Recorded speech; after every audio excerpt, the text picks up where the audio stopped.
does the 1300 GS really feel? So, you know, on the asphalt, it performs, I would say, better than the 1250 GS. And let me describe better. I'll give you the pros first. It does seem to respond quicker in the corners than the 1250 did. It seems like on the 1250, it took a little bit more um, commitment to moving the bike, whether it be with counter steering, peg weight, slipping a cheek off the seat, just your body English. It seemed like you need more body English to make the bike respond. Now, the 1250 responded well nonetheless. The 1300 though definitely seems to be a little more intuitive. It seems to be able to read the road. Actually, in the back of the manual, it tells you the way the suspension is designed and engineered. The computers can actually react faster on any given pavement than on the 1250, and I definitely felt that. With that, on the asphalt, it definitely created this additional just security, if you will. I've heard other people saying, man, I prefer the 1250 on the road because it's bigger and it feels more planted. I would disagree. I think that ergonomically, as 6'2", 210, 215 pounds, ergonomically, I feel like it really does still feel like a GS. Like there's very few things that make it a little different than the 1250. One of the differences is the pegs. The pegs are slightly back a little bit to kind of give you a little bit more of a sport bike feel. And I didn't take it on a long ride. I only went on a little spirited jaunt up a pass and back down. But I will tell you, in that short amount of time, I didn't get fatigued. I never felt like I was having to encourage the bike through my body to hit the twisties, make lane changes or anything like that. So it really felt on the asphalt better than the 1250 GS from a performance standpoint.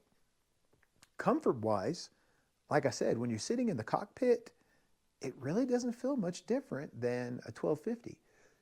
You still have a little bit of width, up here at the front where the crash bars are.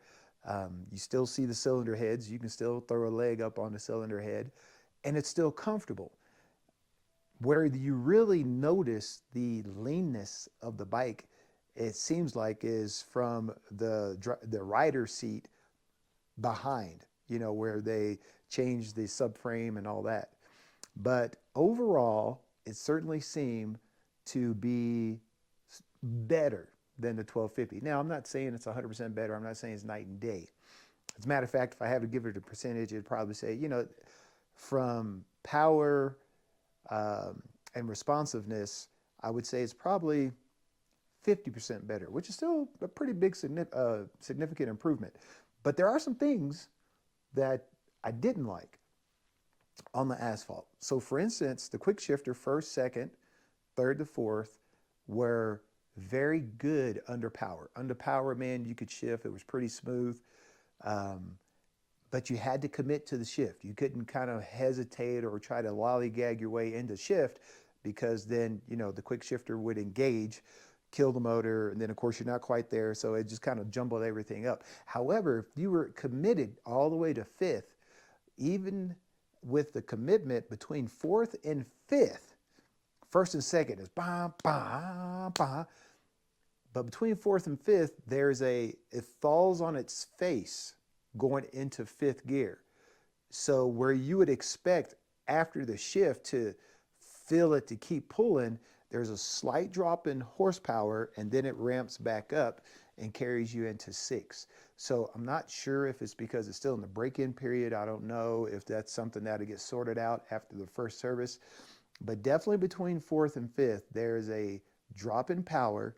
I'd probably say it feels like maybe 20%, and then it picks back up. So if you're looking at a curve, a torque curve or a power curve, it looks like it's doing like this, steadily, and then between fourth and fifth, there's a little drop, and then it goes back up. But first to second, second to third, and third to fourth, it felt pretty good. There for a little while, third to fourth felt a little almost the same way, but I realized I wasn't committing to the shift, and I was just kind of easing my way into it. The gearbox does feel better than the 1250. You know, many of you have ridden the 1250 from first to second, man. Like, you better hold on because it's going to jerk your head. Here, the transition between gears is certainly a lot more fluid. Matter of fact, on the 1250 I had, in a corner, I would never change gear in a corner just because of the way it would buck the bike and upset the suspension. Where here, I found myself changing gears in the corner, not even realizing it. And I was like, oh, wait a minute, I changed the gear in a corner where I normally wouldn't have. And that kind of goes back to my sport bike days. So, you know, again, on the asphalt, really, really pleased with its performance.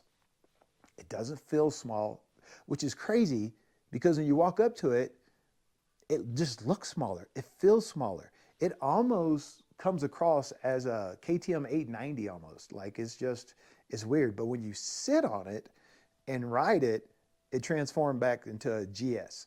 So I'm pretty pleasantly surprised with the handling, the ergonomics on the asphalt. Now, I will say this too, regarding the power. So, you know, it's a 1300cc bike, of course.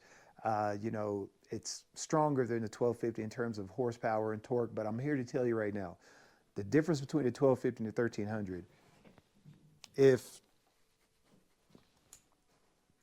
a difference between a 1250 and a 1300, if you're looking like to feel this rocket explosion of power, like you would on a KTM 1290, which I had the luxury of owning, I would say the blessing of owning.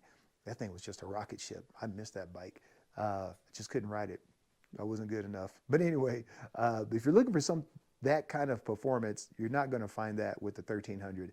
Now, there is a significant improvement with power.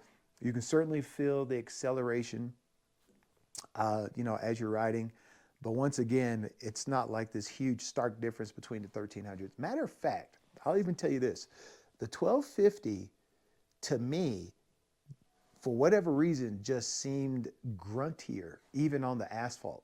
Meaning that even coming out of the corners, you know, if you come out of the corners giving it gas, between gears, it just always went. Where the power delivery on the 1300 is this very smooth, gradual ramp up, where the GS just felt like, or the 1250 rather, felt like it was just taking you to these plateaus, you know, and every plateau is like this brutish force, if you will, where the 1300 is more genteel.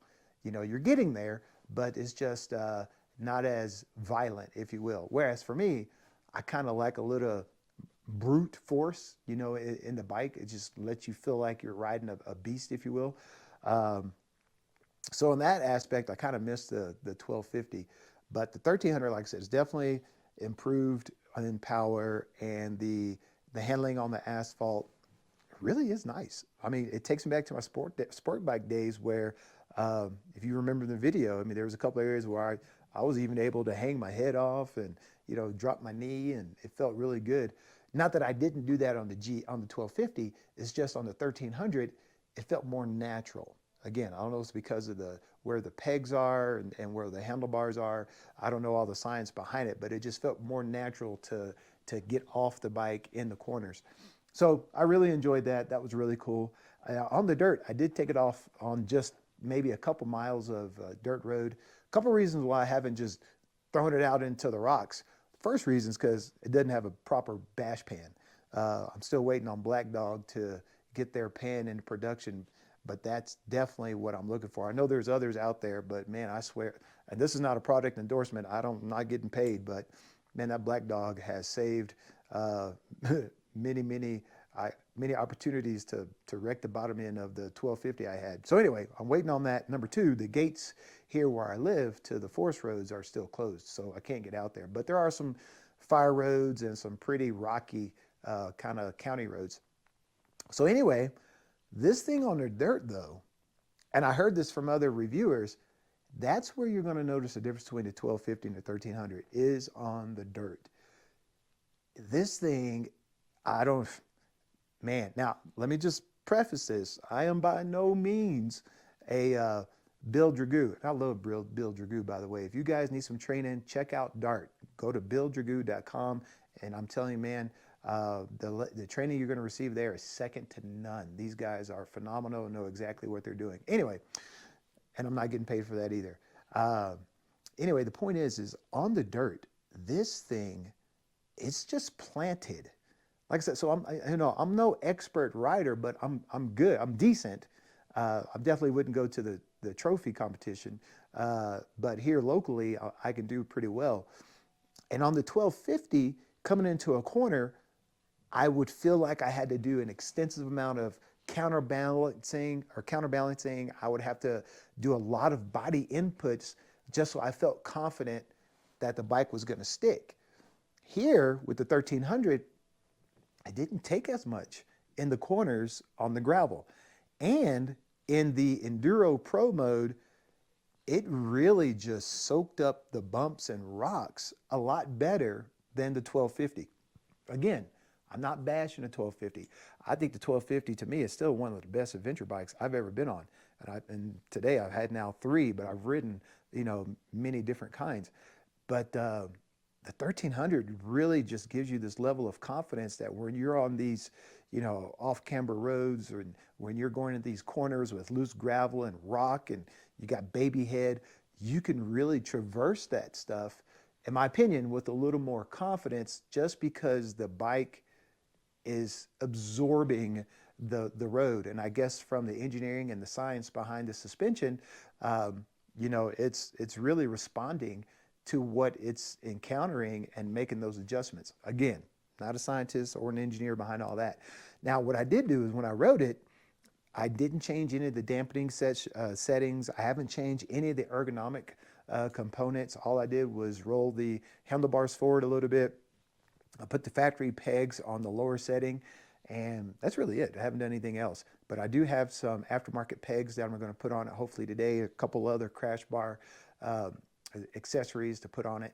But I'm here to tell you, man, this thing is phenomenal in the dirt. It's fast. Like it really is fast off pavement. Now, here's the thing, though. This is my biggest concern, my biggest problem.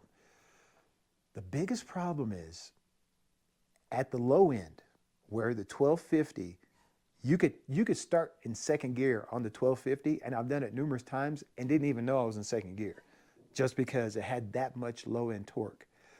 Unfortunately, here in the 1300, that bottom end torque is just not there.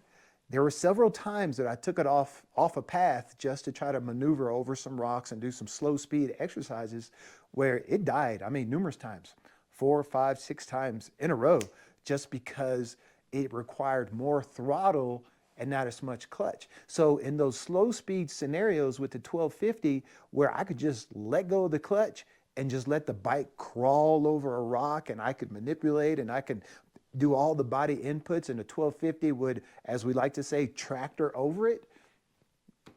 1300 doesn't do that. It's going to require, definitely a learning curve for me, where I'm going to have to learn to add, it's going to take a lot better clutch management, because I'm going to have to add more throttle. And obviously when you have more throttle, you got to be more tender on the clutch.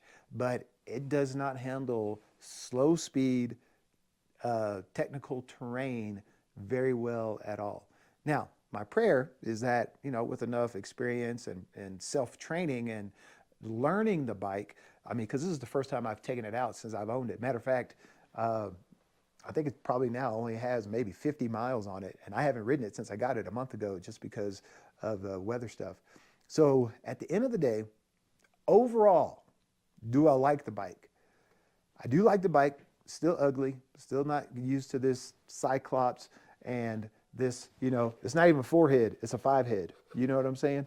So, but I have something coming that will hopefully fix that. But I love the color. I love the trophy edition. I love the woody wheels on it. The Akrapovic exhaust. Okay, that right there, that thing is sounds amazing. You know, even when you first start it up, it sounds a little, the motor itself or the starter, you don't get that thrumpity thrump like the 1250, but with this exhaust at speed, oh man, it sounds great. So do I like the bike? I do like it. My only concern is that slow speed technical stuff. I feel like what BMW did was they refined it to make it a faster bike off road, which it is, and it's a very capable bike at speed off road.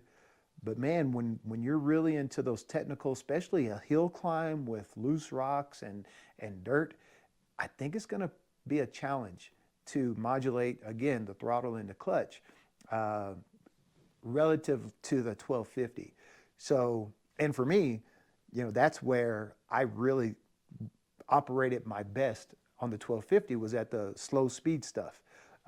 Again, still wasn't an expert, but I was good at it. And after just practicing now, I'm not so good anymore. So hopefully, you know, with proper, I still have to adjust the clutch lever and again, some other things, and prayerfully at the end, we'll get it together. But anyway, so overall, is it better than the 1250? Yes, in some areas, no in some areas. Well, why did you buy it, Vernon? I really got a smoking hot deal on it. And I tell you what, uh, it was just one of those things that I really prayed about it. And, you know, I felt at ease going ahead and getting it. And I know it's going to do what we need to do here, particularly in our motorcycle ministry. By the way, if you're interested in joining one of our ministry events, go check us out on Facebook under Rugged Peak Ministries, or you can go to buildyourgoo.com and you can get a link to registration and other information from there. So long story short, pretty cool bike. I like it. There are a lot of things that remind me of a sport bike, even how you work on it, where they put the battery and how the tail end is made. So yeah, pretty cool. But stay tuned. There's a lot more coming, and hopefully a lot more videos. Y'all have a blessed day. Thank you for your time, and be safe out there. Love you guys.